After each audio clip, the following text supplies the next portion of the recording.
oil pressure light's on. Are you coming to the pits? He's gonna have to wait for a tow from the track. Well, that's not good. Ah, shoot. That looks like oil. And yes, it's oil. Not good. Do you know what happened? I have no clue. Hold on. All right. Look at that. Yeah, this is the piston side. Oh, that wasn't important, right? That wasn't important. Come on! Air cooled. Oh, that's so not good. Okay, I see. All right, who's got an engine? Yeah. So as some of the team went out to go pick up the engine we found at a local junkyard, the rest of us got the car in the garage and started to disassemble the car so we could pull out our blown engine. We spent most of that race day just removing parts so we could get to the engine, and as you can see, there were a lot of parts. And finally, by the end of the day, we were able to remove the engine, but unfortunately, it was too late. That's about all we have. But I want you to listen to one important thing I said while we cheered on all the teams that made it to the end of the race. Next year, this right here, this is our goal. I want to see our car finishing the race and be a part of this parade. This is really cool. But we have a lot of work we need to do. We need to get our car sorted. So we came here with a running engine in the car and high hopes, and we left pushing our car into the trailer and the drive shaft of shame flopping around. And this isn't how anybody wanted our first endurance race to go.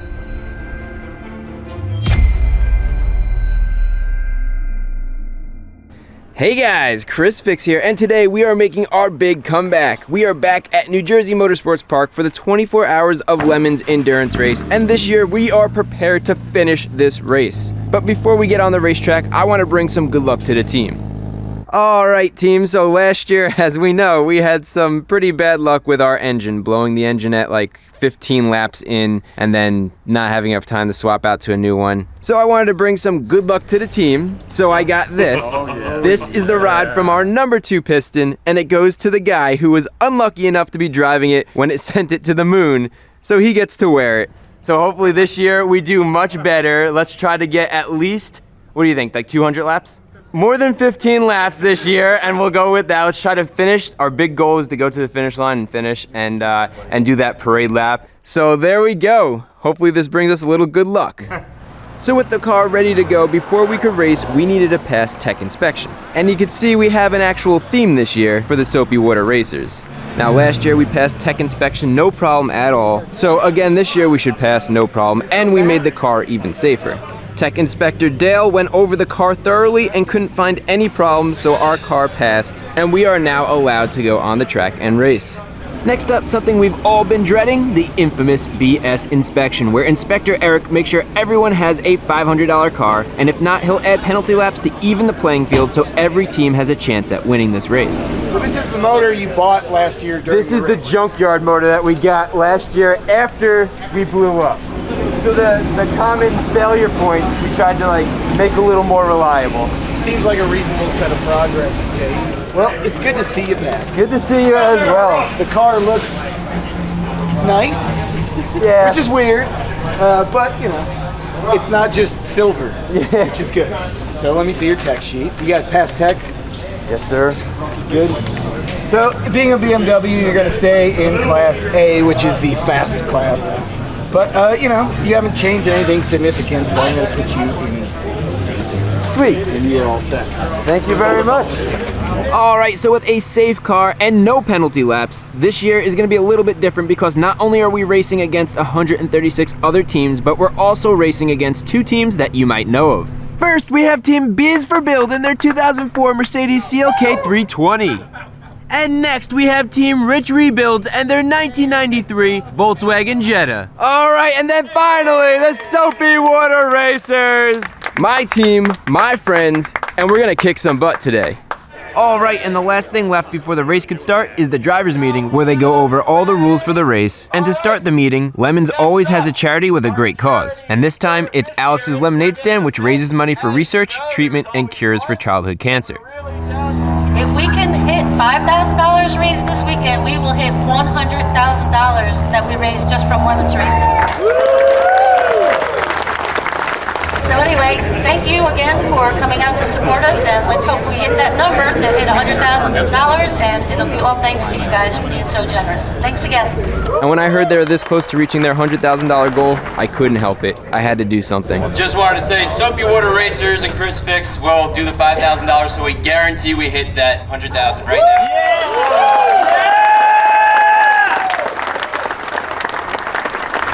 And I want everybody pretend you didn't see that man's face. All right? All right. Let's get down to the semi-important stuff. General advice for lemons.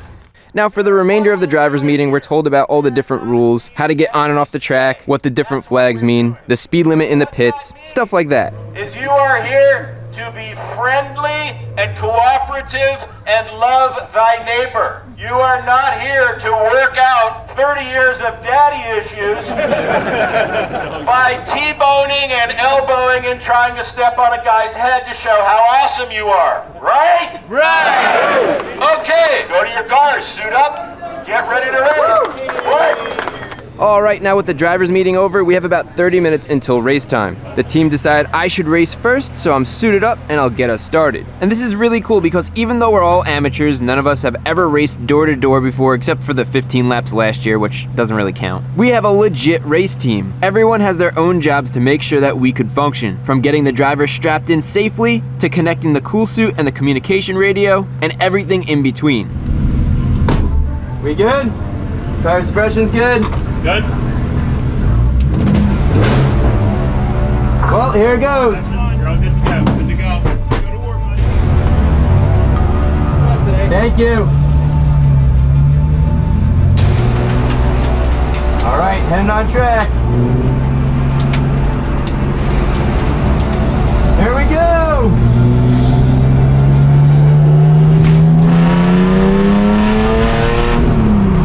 So the start of the race is a rolling start, which means we have a few minutes until the green flag. So real quick, this track is the Thunderbolt Raceway, which is a 2.25 mile long track. It has 12 turns and a half-mile straight where we could hit 120 miles an hour. That's also where the finish line is located.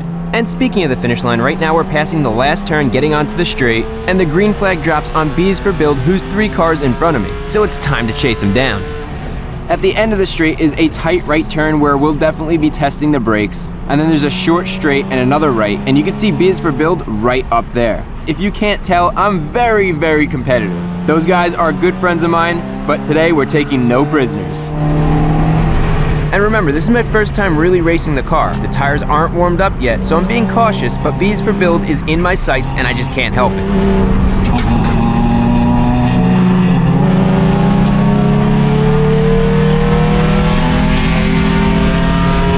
Now the race is broken up into 2 days. Today is 8 hours of racing and tomorrow's another 6 hours for a total of 14 hours. There's over 130 cars on the track, so it's a good thing that the track is big. But as you can see, this could cause traffic jams, which makes things tricky. You just never know what line somebody else is gonna take, which could force you off the track or into another car. And at the same time, you wanna try to follow a good racing line, but you need to balance that with staying out of people's way because one accident could end our race.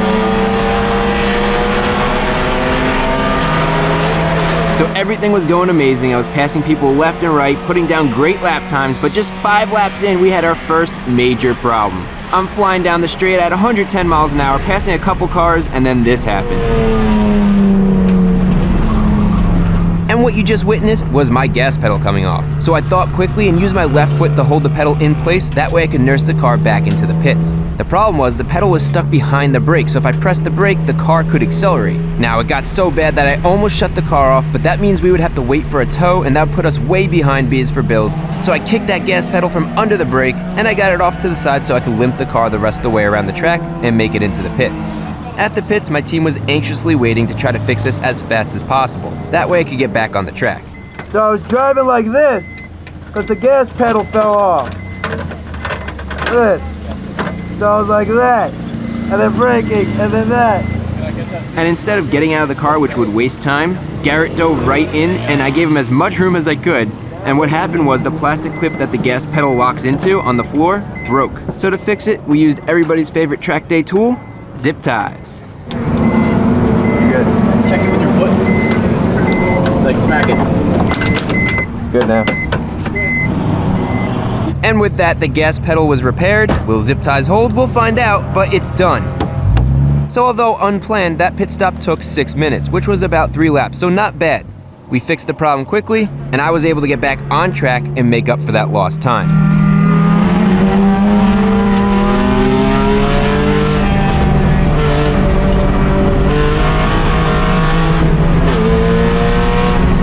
On average, each lap takes about 2 minutes for a pretty decent lap. Sometimes there's traffic or a yellow flag, so it's more than 2 minutes, and then sometimes you have a really good lap with great racing lines, and it's a little less than 2 minutes. And at this point, 2-minute laps wasn't good enough. I needed to go quicker. So I was passing car after car, putting down amazing sub 2-minute laps over and over and over. And I was really cooking out there, and it felt absolutely incredible. The whole team was getting excited as we closed the gap on BisforBuild. We went from 15 positions behind to 1 position ahead. And I was pushing the car harder than I ever knew I could. The nerves of being a beginner and racing door to door were fading away, and I started to understand why people love endurance racing. This is a blast. But with the fading nerves, I got too comfortable too quickly, and I really wanted to get past this Honda I've been chasing down for a couple of laps. And I thought I saw my move to pass, but my inexperience quickly proved otherwise.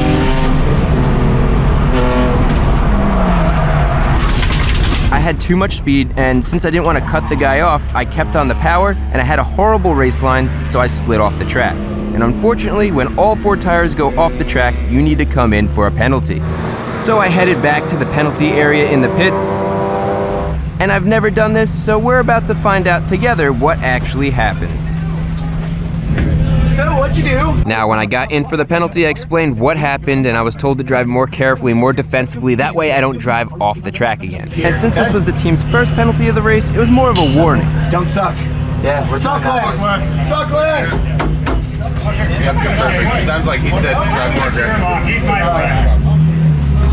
That's exactly what he said. Luckily, our first penalty wasn't bad, and it didn't take a lot of time. And funny enough, just as I finished my penalty and I was heading out, our rivals were in my rearview mirror pulling right behind me because they went off the track for the second time. So this penalty for them was a little more than just a warning. So, this is the Bart Simpson penalty we're going to do, which is a classic. You know the opening of Bart the Simpsons, where Bart's always writing on the chalkboard. So you're going to take the Sharpie, and you're going to write on the car 100 times, S is for sucks. All right?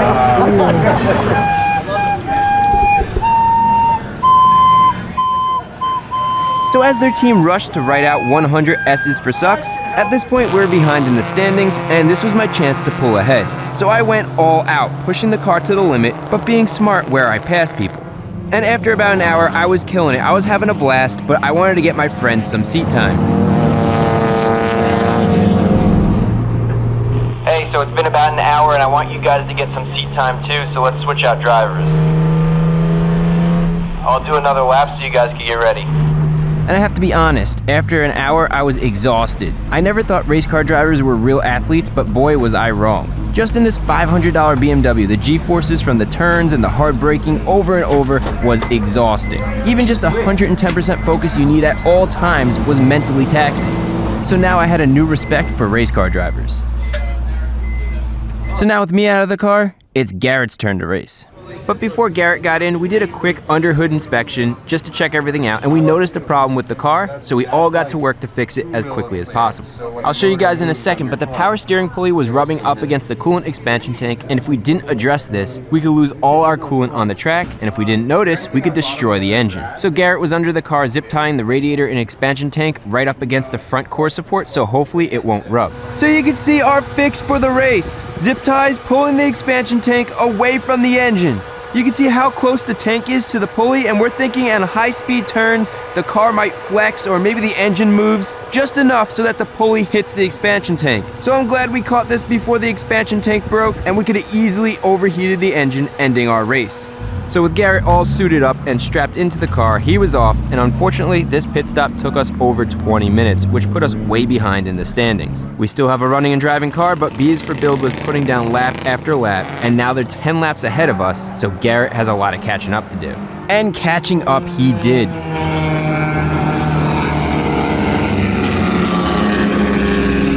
Sure, for his first few laps, he was slow and cautious, building up his confidence and learning the limits of the car. And while a lot of cars passed him when he first started, Garrett got comfortable real quick and started putting down consistent sub 2-minute laps over and over.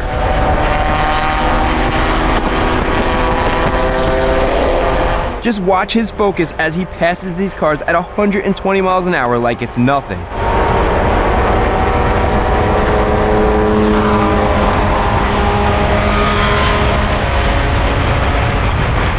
Not only that, but he caught us up to BisforBuild and we were only 1 lap behind. But every time we get close to them, something always happens. So Garrett was cooking with fire. He was on a long left-hand sweeper, the one right before the straightaway, and watch what happens.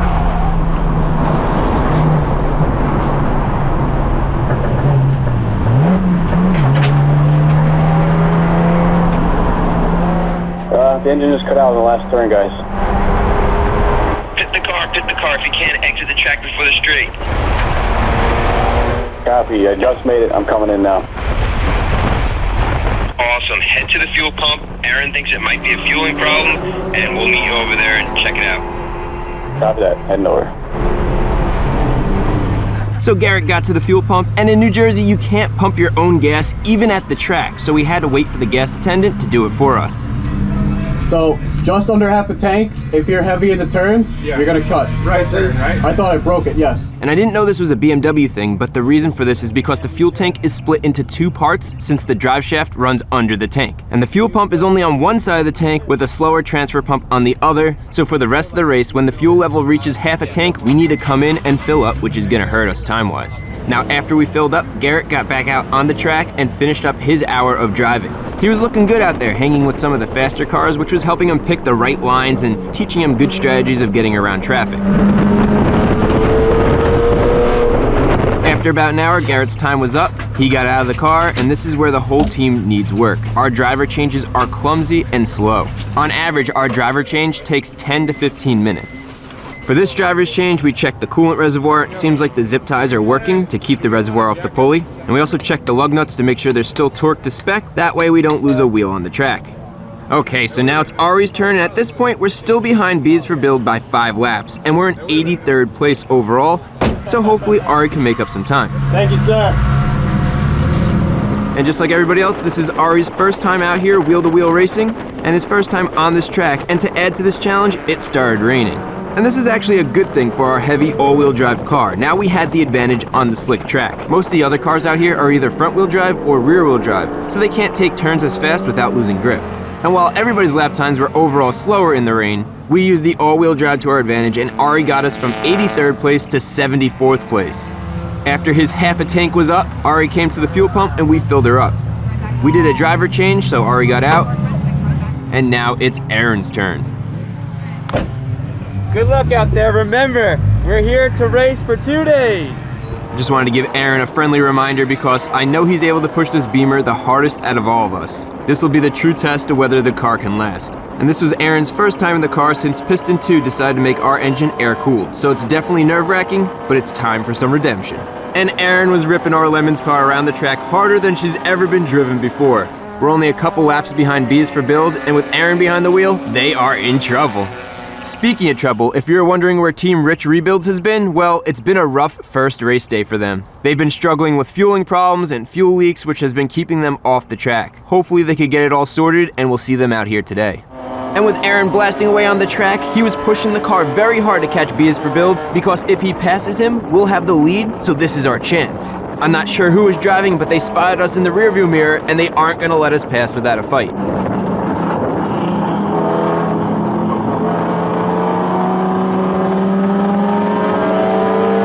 So Aaron made his move, and we were just barely ahead of BisforBuild, and since we just got ahead, Aaron did a couple more laps to give some buffer, but with only half a tank left after this lap, he headed in to fuel up and switch drivers. With all our team's drivers getting in the car once, it was now my turn to get back in the car. And as I was getting strapped in, I was happy to see that Team Rich Rebuilds was making their way out on the track. And even though we were racing these guys, our whole team was excited to see them get some laps in. It's definitely no fun sitting on the sidelines working on your car while everybody's racing. So I raced the car for about an hour and a half, and the more time I spent in this car, the better I got. And to be honest, I need a really good race car driver or a race coach to teach me how to race properly, but for now, figuring it out on the fly, I think I'm doing pretty good. After I was down a half a tank, I came in and it was Garrett's turn to finish the day. Woo! That's not talking about.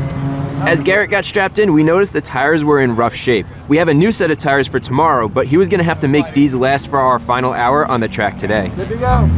So Garrett headed out, and hopefully this is our last pit stop for the day. On the track, even though the tires were almost done for, Garrett wasn't holding back.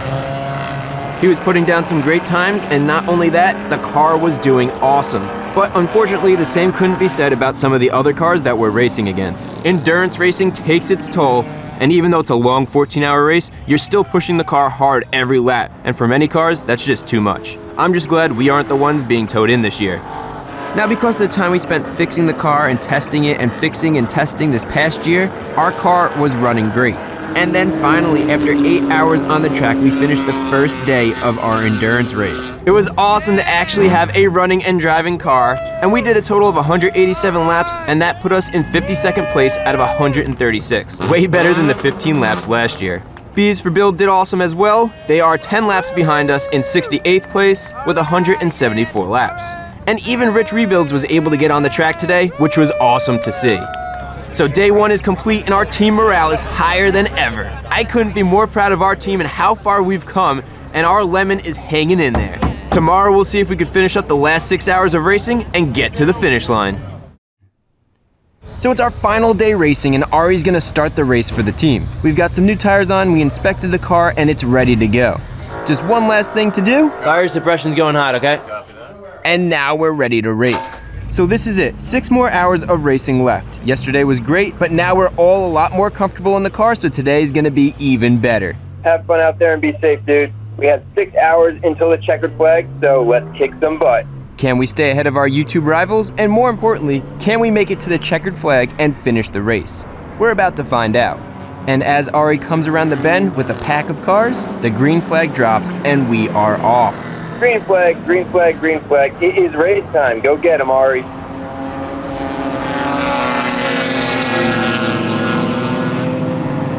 Now, a lot happens in 6 hours, but here's the highlights to keep things interesting. Ari did an awesome job with consistent sub 2-minute laps, and we got down to 49th place. And this made it so we're no longer neck and neck with BisforBuild. He just ran his best lap of the race at 1:49.1, but on his last lap before switching drivers, this happened.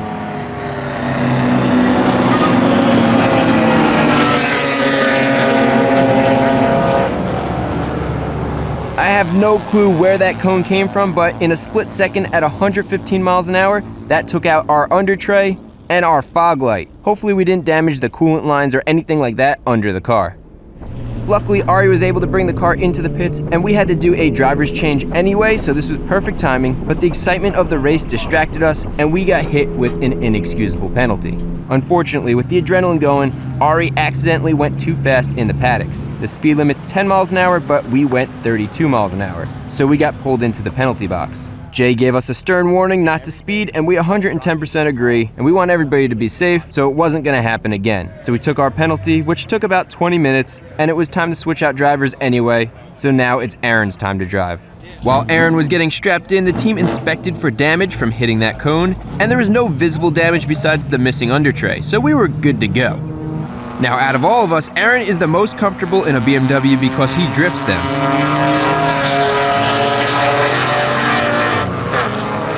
And while he was out there, you could see his determination to make back as much time as possible. He consistently lapped under 155, and for his timeout, he got the best lap of the race for our team, putting down a 147.6. Aaron is great at pushing the car to the limit, but maintaining control. Right after his best lap, this happened. And even with that contact, Aaron was able to maintain control of the car and safely keep the car on the track and keep us in the race, which is impressive. Speaking of contact, Aaron wasn't the only one who had a little bit of contact. Slow down, slow down, slow down. Crash on the straight, Aaron. Be careful, there's a crash on the straight. Yeah, I'm coming up on it. I think the Hornet and the Nissan. Pretty bad. Hornet's definitely down. It's got a wheel broken off. Doesn't look like they're going to start moving anytime. Yeah, doesn't look good. Now might be a good time to pit. So as the whole track was under a caution, Aaron's been out for over an hour and a half, so it was the perfect time to come back, fuel up, and switch out drivers. Yo, come here, come here, come here. I just had big contact with the Miata. The alignment is like a hair off. We just need to watch the alignment on this tire. So Aaron explained the steering was off a little from the Miata hitting the front wheel, but she's still drivable. And upon inspection, the tie rod is definitely bent a little, but it should be good to get us through the rest of the race. So Aaron got out and I got in, and I guess we'll see how she handles with a bent tie rod. Good. And just like that, I was off. Because of our strategy, we didn't fall behind in the standings since we pit during the caution. And now the track is green, so I was out there putting down some of my best laps of the entire race. This time out, the door-to-door race thing just clicked for me. I felt like I knew how to push our car to the limits using the entire track and taking the turns with more speed than ever before. Yet I was in control and looking pretty smooth out there, passing cars that were blowing by me yesterday. Driving on the ragged edge of the car's limits is a lot of fun.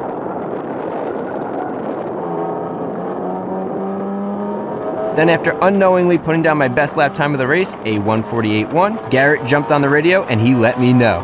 Chris, can I get a copy? I hear you loud and clear. Chris, congratulations on 300 laps in the Soapy Wooder race car.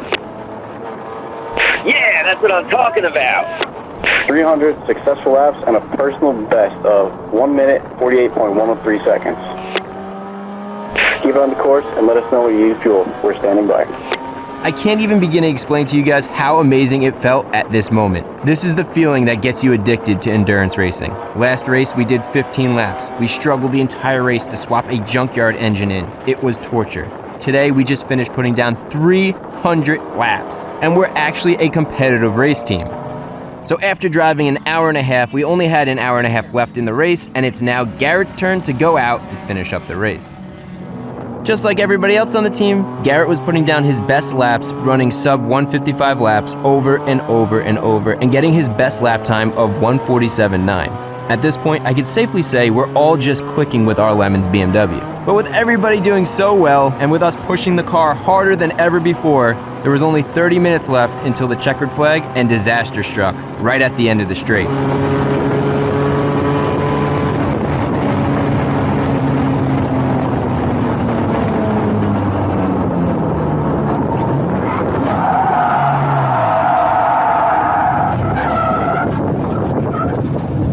Garrett, are you okay? Yeah, I'm okay. I don't know about the car though. Try to drive it and be careful. If it doesn't feel right, we can always get it towed off the track. Garrett's first priority was checking on the other driver to make sure he was okay, and once he got the thumbs up from the other driver, he got back on the track and headed in. Feels fine. I'm gonna make my way in now.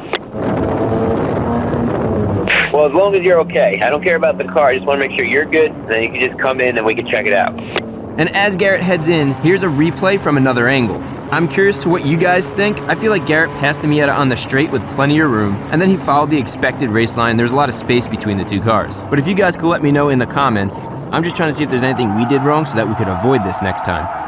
Now, since we made contact with another car and all 4 tires went off the track, we had to go to the penalty box. So Garrett made his way in, and this was our second penalty of the day. Since our only other penalty today was in the beginning of the day, Jay was a little more lenient, so he gave Garrett and the team general racing advice on how to avoid contact while racing. Luckily, this was a pretty quick penalty, and in less than 5 minutes, we were good to go. Now, upon inspection, our rear wheel had red Miata paint on it and a slight bend to it, but the suspension wasn't bent, which was good news. Our poor car was taking some abuse from the Miatas today, but that didn't stop her. So the car felt like it was driving fine, and Garrett went right back out and made up that lost time from our penalty. At this point, we were in 38th place, way better than our 138th place from last year. And as we neared to the end of the race, Ari asked if he could jump in and finish up the last 20 minutes. Garrett was cool with it, so Garrett got out, and Ari got in. You're good to go! And the rest of the race was in his hands. After our wreck, this was an intense 20 minutes because anything could happen at any time, and we were so close to getting to the finish line. And when that checkered flag dropped, all we needed to do is finish the lap we're on.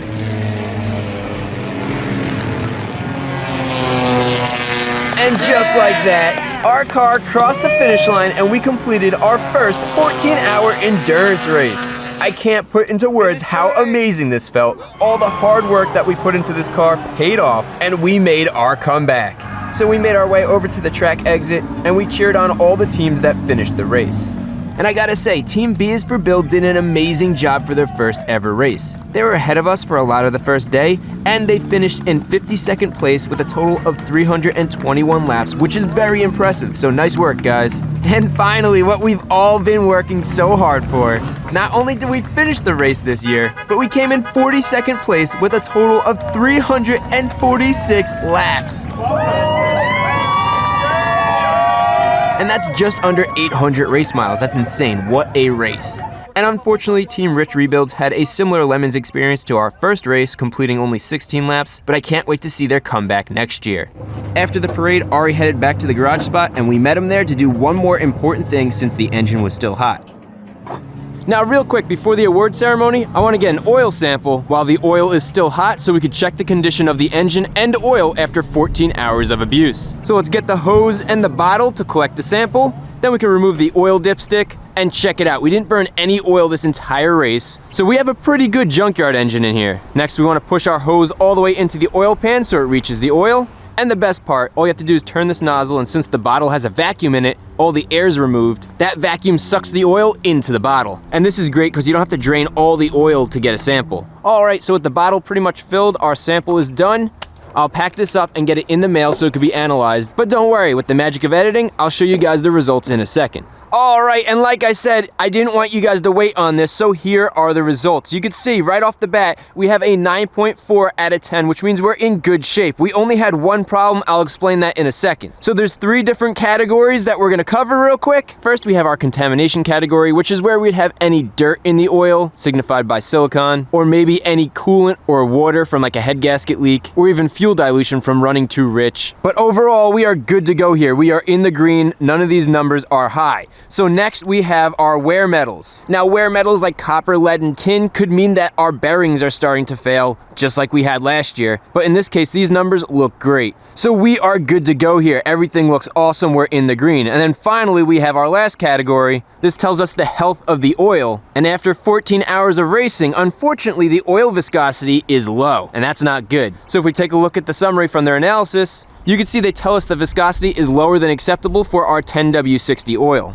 And the reason why is because our oil is shearing, and the shearing is caused by running the engine at high RPMs, high temperatures for extended periods of time, just like we did. Shearing is no good because it's literally breaking down those long chains of molecules into smaller molecules, and that changes the viscosity, and that could increase engine wear, which in an endurance race would be very bad. So we're gonna try out a different oil brand. If you guys have any suggestions, comment below, and we'll see what happens in our next race. And I think this is really important information, so I'm glad we took the oil sample. All right, now it's time for some awards. The Class A and overall winner was a 91 BMW 318i with 414 laps. The Class B winner was an 88 Ford Thunderbird with 407 laps. And the Class C winner was an 82 Dodge Omni with 384 laps. And while we didn't win anything at the award ceremony, for us, we won by finishing this race, and being able to share that with friends was incredible. Hey guys, on 1, 2, 3, ready? 1, 2, 3. Hey guys! And to finish it off, unlike last year where we had to push our car into the trailer, this year it could drive in under its own power. Now, I hope you guys enjoyed our great comeback. And remember, no matter how badly you failed at something, if you really want it, don't give up. Learn from those mistakes and come back stronger next time. It'll make that victory even more special.